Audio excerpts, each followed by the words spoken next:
Breaking news చూస్తున్నాం. దేశవ్యాప్తంగా సంచలనం సృష్టిస్తున్న డిజిటల్ అరెస్టులపై సిబిఐ పంజా విసిరింది. ఈ స్కామ్ల నెట్వర్క్ను ఛేదించడానికి సెంట్రల్ బ్యూరో ఆఫ్ ఇన్వెస్టిగేషన్ భారీ ఆపరేషన్ చేపట్టింది. ఇవాళ దేశవ్యాప్తంగా 16 రాష్ట్రాల్లోని 80 ప్రాంతాల్లో ఏకకాలంలో మెరుపుదాడులు నిర్వహించింది.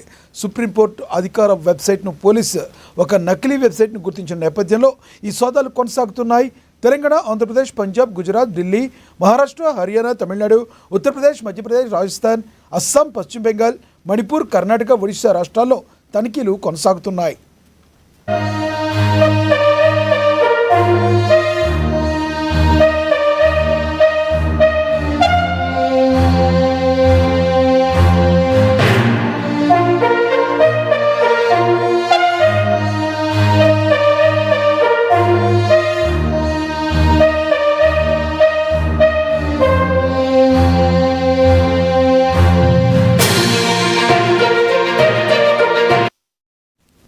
దేశవ్యాప్తంగా సంచలనం సృష్టిస్తున్న డిజిటల్ అరెస్టులపై సిబిఐ పంజా విసిరింది.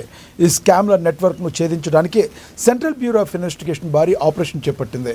ఇవాళ దేశవ్యాప్తంగా 16 రాష్ట్రాల్లోని 80 ప్రాంతాల్లో ఏకకాలంలో మెరుపు దాడులు చేపట్టింది.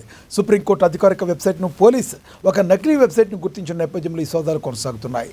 తెలంగాణ, ఆంధ్రప్రదేశ్, పంజాబ్, గుజరాత్, ఢిల్లీ, మహారాష్ట్ర, హర్యానా, తమిళనాడు, ఉత్తరప్రదేశ్, మధ్యప్రదేశ్, రాజస్థాన్, అస్సాం, పశ్చిమ బెంగాల్, మణిపూర్, కర్ణాటక, ఒడిశా రాష్ట్రాల్లో ఈ తనిఖీలు కొనసాగుతున్నాయి.